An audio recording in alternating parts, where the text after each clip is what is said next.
Today on Craving Answers, Craving God, we're going to talk about Stoicism. It's an ancient view that still has influence on our lives today.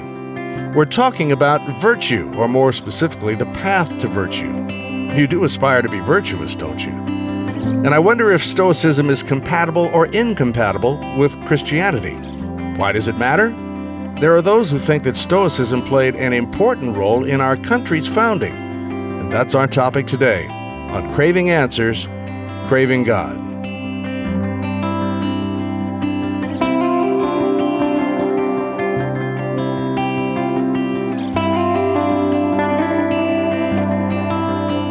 I'm Chuck Rathert with Aaron Miller. Aaron is the pastor of St. James Lutheran Church in Glen Carbon, Illinois. Well, Aaron, do you consider yourself to be a Stoic? I am not a Stoic. There are things about Stoicism that I really appreciate and approve of, but I wouldn't describe myself as a Stoic. This is a good topic, though, that we're doing. When one of our listeners asked if we could do this, and it's just been occurring to me more and more recently. I hadn't thought about doing it as an episode until the listener asked, but Stoicism it's on the rise, and it's becoming more and more popular all the time. And I'm seeing it everywhere.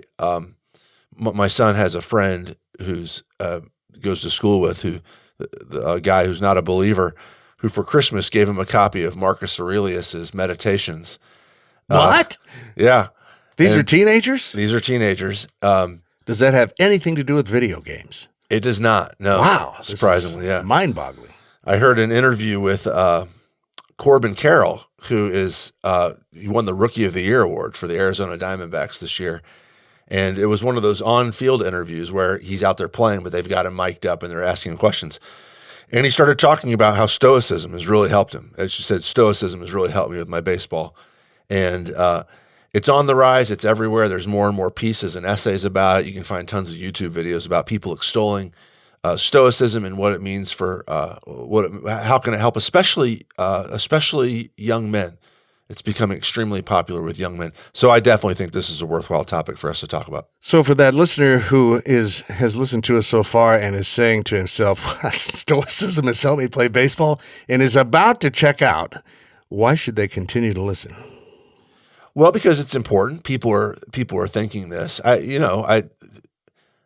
We should go through. So we should ask our listeners to go through and rank our episodes sometimes on one, scale of 1 to 10. How important was this? Some of them will be kind of low. Some of them are kind of niche topics, and some of them are like pretty universally important. I don't know where this one is in it. I would say if you're a young man, or if you're somebody who's interested in the problems of young men, which are more and more important. I mean, this is Jordan Peterson, Joe Rogan. These are guys who are making a living talking to young men and talking to them about how to be a young man. Then this is a topic that might be interesting to you, might be helpful in how you see the way men think, and especially young men, and what could help them. So if we were just sitting around having a conversation at lunch and you used the word stoicism or stoic, I probably in my head would think, yeah, I think I kind of know what that word means. I think it means kind of serious, right, deadpan, yes, maybe humorless. Yeah. But I would in part be guessing at that. For those who would say, I've never heard this word, I don't know what it means, how would you define the word in the shortest terms? Yeah, so the way that we use it now to mean, like you said, deadpan is a good, without emotions is a good way to define how we use the word stoic now. Actually comes from, it's not exactly on target, but it comes from ancient Stoicism. The main thing that people need to know about Stoicism in the ancient world is that it's a pantheistic belief. It's a belief that God, not a person, but kind of a life force that moves in everything, and that everything is a part of this God. Everything is a part of this life force. And so whatever happens is supposed to happen. Stoics affirm we have choice. You can make things happen by your decisions. But in retrospect, whatever happens in your life is supposed to happen. If that's the case, then over-the-top emotions are inappropriate. Being angry when something bad happens to you is inappropriate because what happened to you is what was supposed to happen to you. So you learn to accept what happens. It's less about focusing on what kind of emotions you should have and more about accepting what happens to you as a part of the way things are supposed to be. And as a result, responding with over-the-top emotions is out of place. That's kind of where we get that notion of Stoic being unemotional from. Okay, here's what Wikipedia has to say about Stoicism. Quote, Stoicism is a school of Hellenistic philosophy that flourished in ancient Greece and ancient Rome. The Stoics believed that the practice of virtue is enough to achieve eudaimonia, that is, a well-lived life. I don't know if I pronounced that right, but that was my best shot. That's good. The Stoics identified the path to achieving it with a life spent practicing the 4 virtues in everyday life: wisdom, courage, temperance or moderation, and justice. So how well do you think Wikipedia has described Stoicism? Yeah, that line that you said with the 4 virtues there is a really concise description of Stoic behavior, Stoic ethics. You also need to add in, why is it they think this? And the answer is their worldview of their pantheistic worldview, that God is immanent, God is present, so present that there's nothing that exists that isn't God. And that's important for understanding why it is that they would for instance, one of the 4 virtues is moderation. And you're moderate. You're not too high, you're not too low, because if everything is God, then whatever is supposed to be. And also, I think we could add, there's a lot you could add, and you can find information about Stoicism at the library or online. It's super easy. But one thing that we can add here is that Stoicism believes, it's almost like Hinduism in this sense, that time is cyclical, that we're not headed towards any goal. There's no great cosmic purpose to humanity. Christianity would disagree with that. Christianity would say that there is a great eschatological goal, this new creation. That's one thing that we could add too. But besides that, this pinpointing these 4 virtues is spot on. Okay, so what about the word virtue, as Wikipedia described it here? Here's another word. I mean, in everyday language, most people don't ever use the word stoic or stoicism. And I don't think we use the word virtue very often either. We might, somebody might at some point refer to somebody else as being virtuous. But when we use that word, or when you hear that word, what does that mean in the 21st century?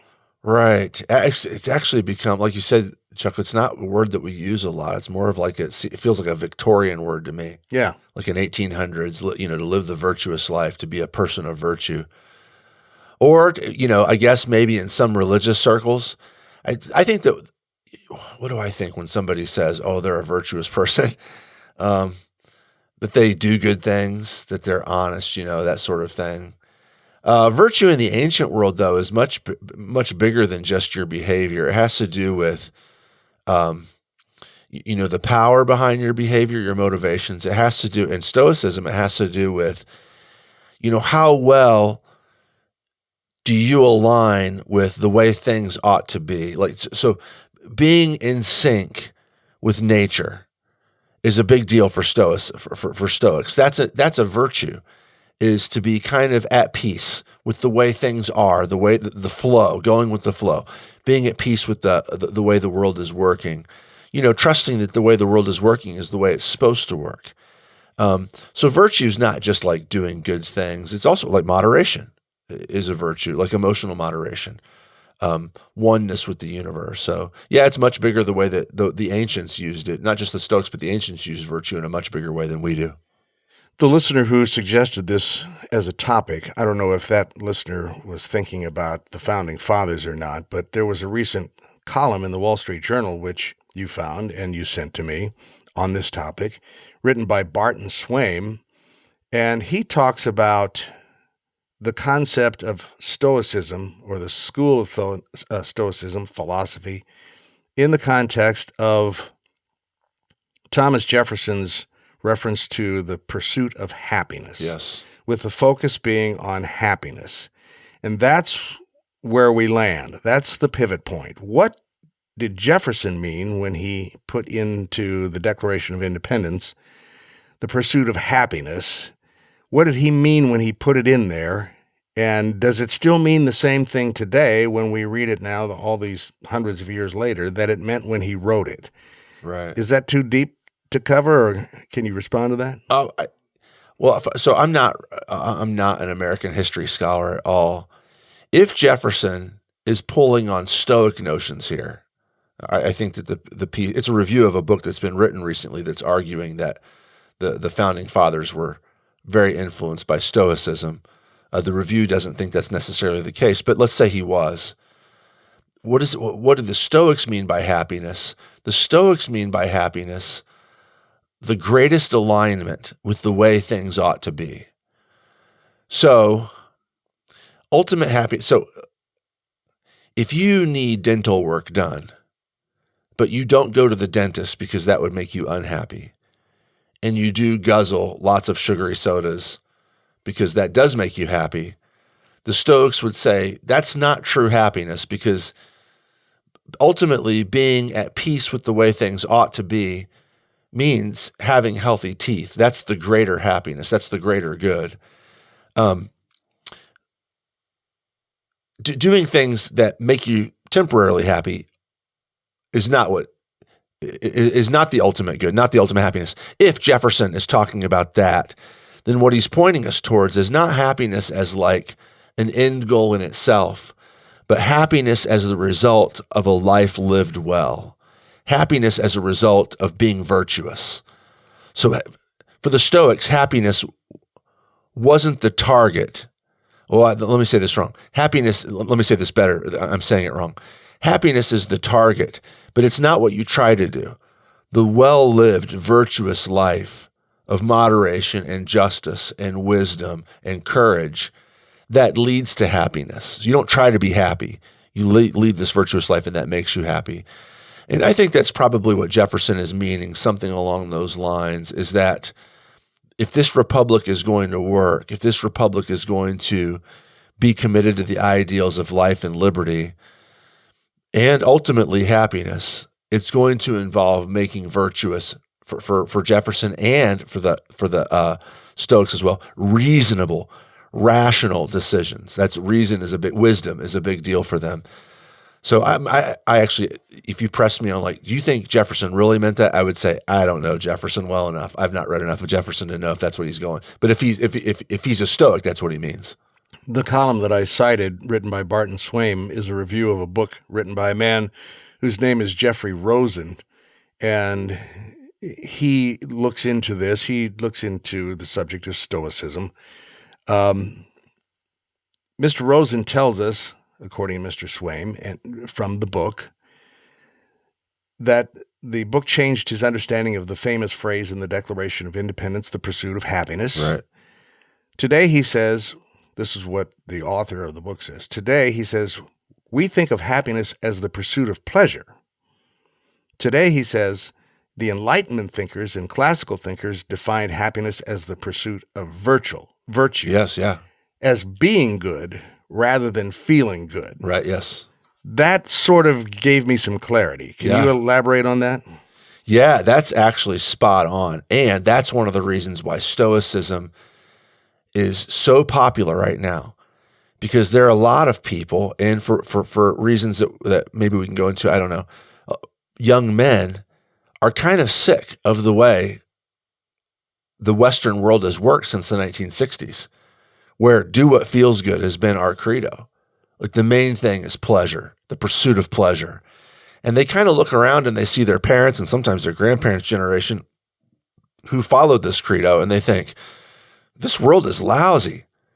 You know, we're all discontented. We're all on medication. We're all unhappy because we tried to be happy. This is the conclusion people are coming to. And what they're realizing is that I have no purpose. You know, I wake up in the morning and, so it's talking about, you know, the comment that you made, you're kind of joking around about my son and his friend. You know, here's, you know, teenage kids. They live for video games and for girlfriends and for sleeping in and for eating junky food, and they don't have it. That's, what kind of purpose is that there to that life? And somebody like Jordan Peterson comes along and says, forget that. Be a man and do your duty. Like, do what's right. Be virtuous. Have courage. Live for wisdom. Live for justice. Stop living for yourself. Live for right. Be moderate. You don't need to spend all your money on video games and candy. Like, live in moderation. And all of a sudden, these young men especially, have purpose and meaning. And this is why Stoicism is taking off, is because it offers this sense of purpose beyond just serving myself, beyond just making myself happy. And again, I don't know if Jefferson is thinking that, but if he is, and I suspect that he probably is, then the goal of the American dream has been what the American founding fathers thought they were telling us when they said the pursuit of happiness is a worthwhile goal is something different than what we post-sexual revolution have made it out to be. It's not, being a glutton. It's not living for yourself and for pleasure. It's living a life of virtue. So for the listener who says, what makes me feel good? It makes me feel good to have lots of money. That I feel happy when I feel I have a lot of money. Yeah. Or somebody who says, I have to tell you, I can't get enough sex. I'm just, I'm hitting the bars, I'm making the rounds, I'm doing one-nighters, and it makes me really feel good. And we could go on. I think people get the point here. Yeah. And maybe more often than not, the outcome of that pursuit is destruction. Yeah. And it can feel good for the moment, but there are lots of people who at the end of that pursuit are in terrible despair. Right. So along comes Craving Answers, Craving God, talking about Stoicism, and they say, that kind of appeals to me. I'd like to get some order in my life. Maybe I need to abandon some of these things that make me feel good and focus more on things where I am being good. I think I'm going to check into this Stoicism thing. Yeah.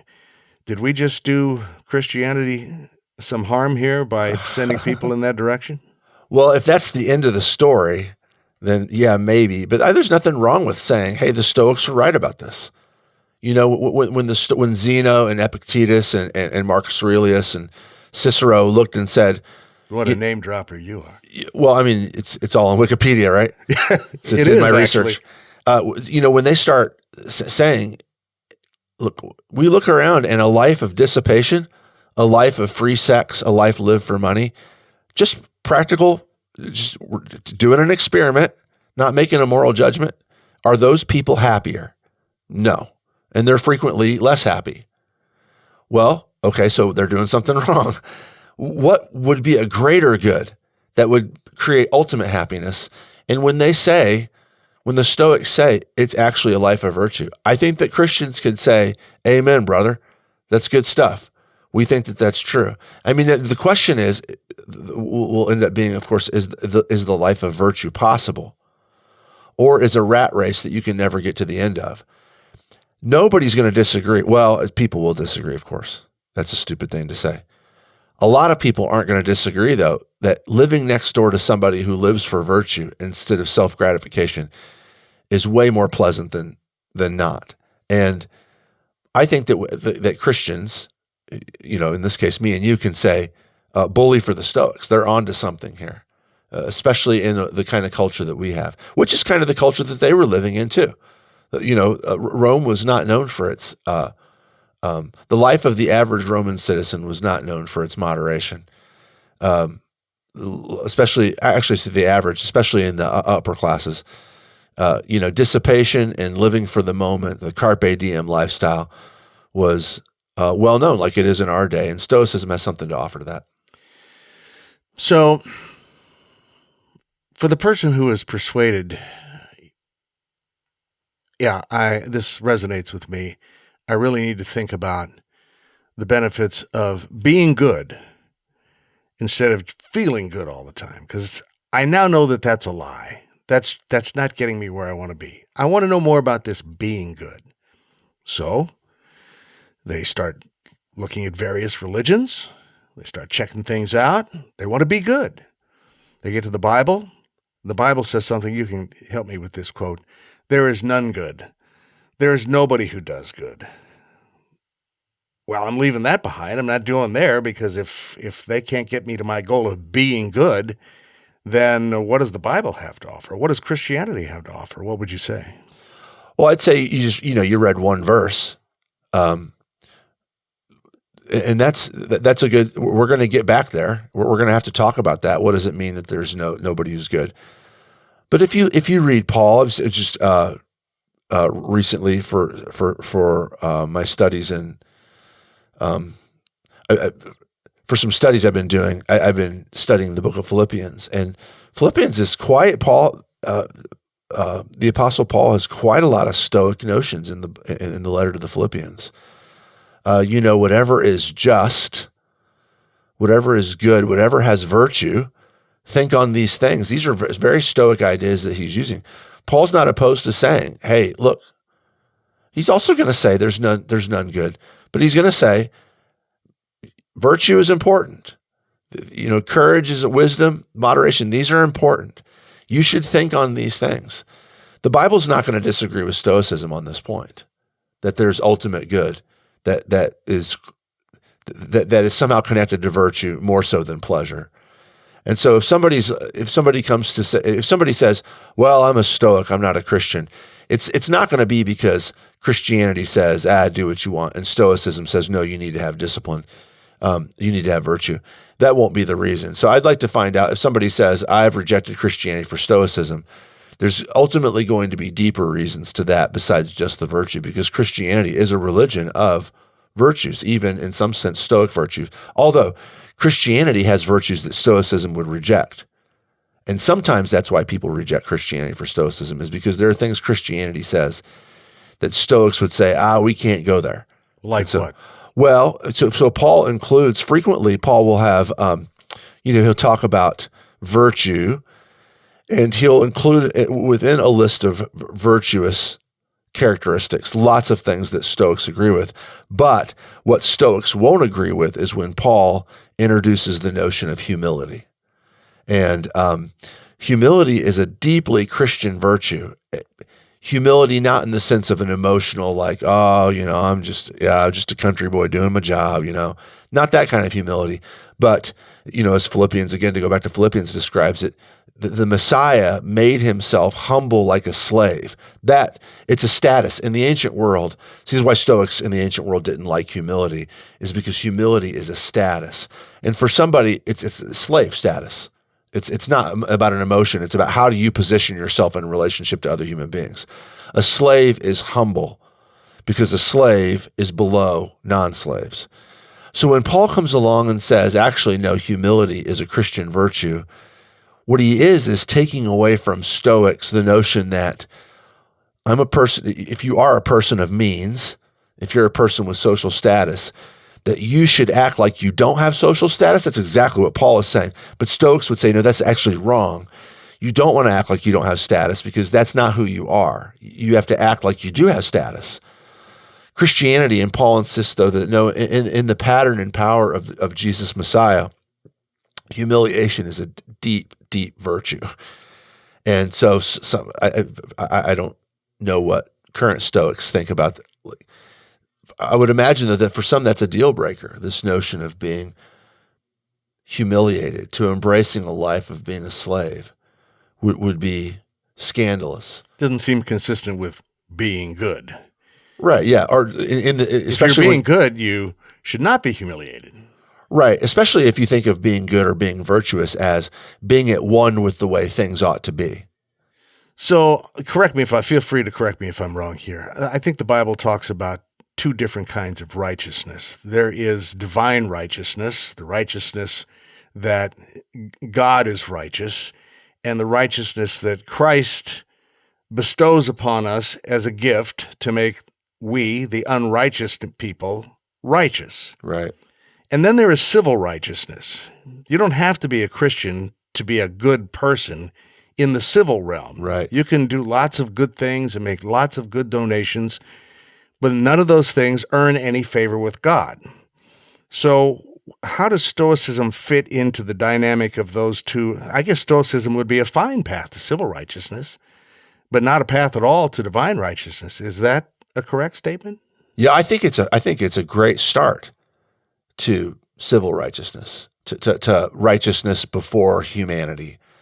You know, like you mentioned righteousness before God. I mean, one question we'll have to answer is, if I'm thinking like a Stoic, I would say, well, if I'm righteous before humanity, then why do I need something different? Like God is in everything. And the answer to that would be, as a Christian, it would be the standard is much higher than you think it is. Like you might say, so let me step back here and make this point, and then I'll go to what I was just going to do. One of the problems with Stoicism is the same problem that all pantheistic worldviews have. The notion that God is in everything. It's the problem of evil. It doesn't have a way of grappling with evil. See, if everything is the way it's supposed to be, and my child dies suddenly in an accident, for the Stoic, it's not that it's wrong to be sad about that, but it's wrong to be overly sad about that, because that was what was supposed to happen. Can't shake your fist at God. There's nothing to shake your fist at, because whatever happens is God. For the Christian, though, God is immanent. He's here. He's present. He's a human being. But he's also transcendent. He's not connected to evil in a way that can bring him blame. And so for the Christian to shake your fist at a drunk driver that killed your child, or to shake your fist at, war, to shake your fist at a tidal wave, to shake your fist at the reality of cancer is an appropriate thing to do. In fact, for a Christian, it would be inappropriate not to do that. For the Stoic, though, there's no mechanism there to do, there's no mechanism to deal with evil. And so for the Christian, just experience it. You just experience it, and you do your best with it. And that's, of course, where we get the notion of Stoicism being deadpan. That's too harsh. A Stoic wouldn't say you shouldn't cry at the death of your child, but you shouldn't be overly emotional. You shouldn't be emotional in a way that doesn't accept it. Yeah.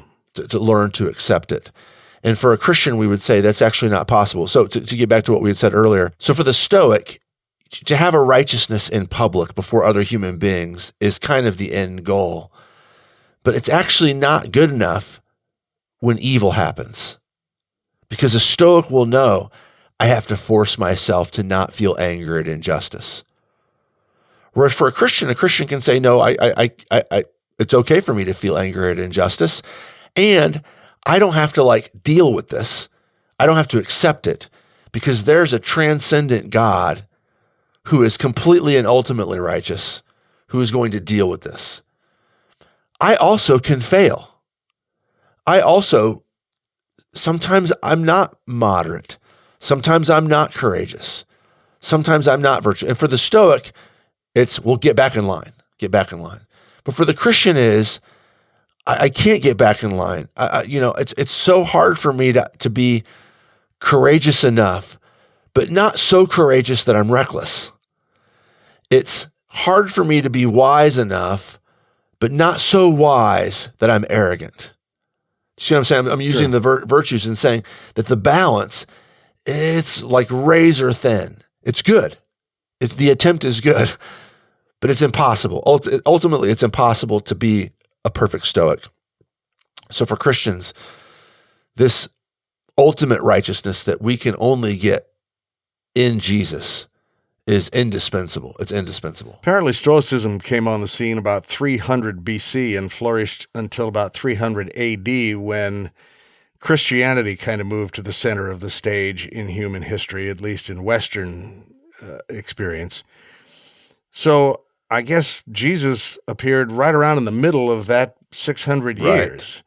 Would he have been familiar with Stoicism? Would he if you asked Jesus, if you had a chance to say to him, the Lord, what's your opinion of the Stoics? Would he have an opinion, or is it too peripheral that he would have not even known about it? He probably would have known about it. I don't know how much in his interactions with the different groups in first century Judaism, Stoicism wouldn't have been that big of a deal, mainly because Jews, they already had a system of virtues. Were the Pharisees Stoics? I mean, maybe not technically of the school of Stoicism, but they were trying really hard to be good. Yeah, no, I mean, everybody's trying really hard to be good. The Pharisees would have rejected any sort of notion of a completely immanent God, a God who's just one with nature. The Pharisees would have also rejected the notion that whatever is supposed to be.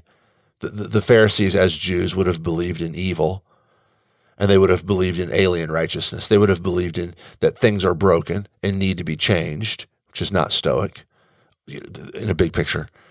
They also would have believed that for things to get fixed, God will have to act in human history to fix these things, as the Pharisees were waiting for this.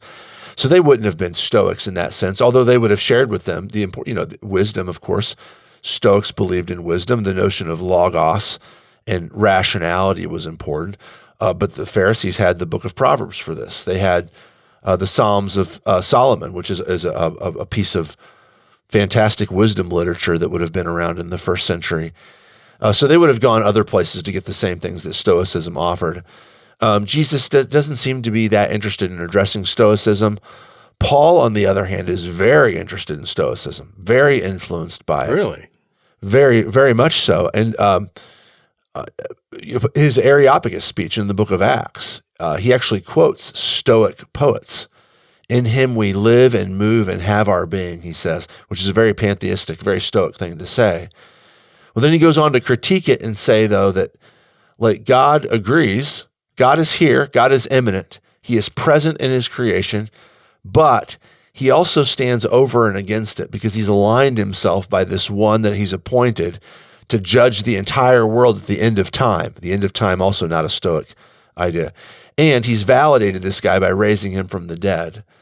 So Paul agrees with Stoicism that God is present over against, by the way, bonus information, Epicureanism, which was the alternate to Stoicism in the ancient world, which believed that God exists, but he's completely absent. He's way out there in the universe somewhere. In many ways, the founding fathers are more Epicurean than they're Stoic, which, interestingly enough, although Epicureanism doesn't get a lot of play these days. So I'm not sure what Barton Swaim's trying to do in that review that you and I, that came out last week in the Wall Street Journal, except to say that Stoicism is more popular now because it gives more power to us. Paul sees this. St. Paul sees this. He agrees with this. He agrees with Stoic virtues. He agrees that God is present in the universe and active. But he ultimately jumps ship, especially at the notion of humiliation and this idea that God has acted in creation with this slave, this one who was executed by the Romans on a cross. Are you kidding me? The Stoics would have scoffed at that. The notion that God himself would have tied himself to a dead slave. And Paul's like, nope, actually that's the pathway to ultimate virtue, is to be united with this dead and now resurrected and exalted slave, Jesus. So here's my last question. You're a pastor. You're the pastor here at St. James Lutheran Church. You're the shepherd of the flock here. Many people who worship here and are members here. If you find out that somebody has become kind of infatuated with Stoicism, they've, for whatever reason, they play second base for the Arizona Diamondbacks, whatever it is, and you're very interested in it, would you counsel that person to be very careful about that pursuit because it threatens their Christianity, or would you encourage them, go ahead and take a look at that and let me know what you think? If they say, I'm a Stoic now and I don't need Christianity because there are virtues within me that I can find, I would say you're barking up the wrong tree. You're right about the virtues, but you're wrong about where you can get those virtues from. I would say that. I would also be concerned, and thinking about this topic concerns me in this way, that the church is somehow letting down young men, especially. I think that we have, we've talked about Jesus in ways that leave men with no purpose. We've valorized emotional responses to Jesus in ways that say basically the way that you can connect with Jesus is through this emotional experience. And I think that the church, by doing this, has turned off young men. The church could have been a place where purpose and meaning that Stoicism offers could have been had in relating to the man, Jesus Christ. And instead we offered them, I don't want this to be offensive, but we offered them sort of a feminized interaction with Jesus, which works for some people. It works for women, for instance. It can work for women, not all women, but men want purpose. They want to know that sacrifice is important, that hard work is important. And Paul especially says, yes, jump on board. These virtues can be had in spades in Christianity, as long as you know that ultimately they're not going to fulfill you if they're coming from yourself. They have to come from some sort, they have to come from God. Not the God that Stoicism says lives in you, but the God who lives outside of you and offers this righteousness to you through his son, Jesus Christ. If the church can combine these things, if the church can say, yes, only Jesus is righteous, but he offers you a path forward with purpose and meaning and courage and wisdom and moderation and justice, then I think the church can say, yes, Stoicism has a lot to offer if it can be seen in light of the gift of Jesus Christ. You've been listening to Craving Answers, Craving God. Our episodes can be found on a number of different platforms, including Spotify, Pandora, Apple, and our own St. James Lutheran Church website. Please tell your friends about us, and feel free to suggest topics for future programs, as this one was today. For Pastor Aaron Miller and production manager Larry O'Leary, I'm Chuck Rather.